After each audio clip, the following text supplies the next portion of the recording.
মেয়েদের চলমান ওয়ানডে বিশ্বকাপে বাংলাদেশের খেলা শুরু হয়েছিল জয়ের সঙ্গে।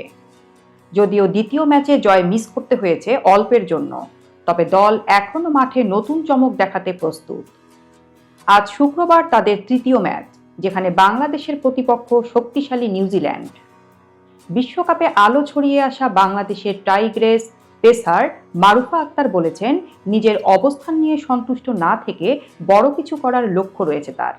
আইসিসির ওয়ানডে বোলিং র্যাঙ্কিংয়ে ৪১তম স্থান অর্জন করেও তিনি মনে করেন আরও ভালো করার সম্ভাবনা রয়েছে।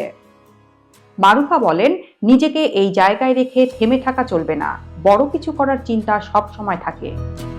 পাকিস্তানের বিপক্ষে মারুফার অসাধারণ বোলিং মুহূর্তগুলো বিশ্ব ক্রিকেটে আলোচিত হয়েছে।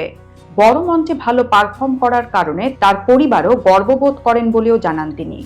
বাংলাদেশের মেয়েদের দল এখনও বিশ্বকাপের গ্রুপ পর্বে 5টি ম্যাচ খেলবে, যেখানে শীর্ষ 4 থেকে সেমিফাইনালে যাওয়ার সুযোগও রয়েছে। মারুফা দেশের মানুষের দোয়া ও সমর্থনের জন্য অনুরোধ জানিয়ে বলেন, দয়া করে আমাদের জন্য দোয়া করুন, কখনো হতাশ হবেন না, ইনশাআল্লাহ আমরা ভালো কিছুই করব। বিশ্বকাপের এই কঠিন লড়াইয়ে বাংলাদেশের মেয়েরা প্রতিটি ম্যাচেই নিজেকে প্রমাণ করতে উদ্গ্রীব। নিউজিল্যান্ড ম্যাচে তাদের পারফরম্যান্স নিয়ে সবাই অপেক্ষায়।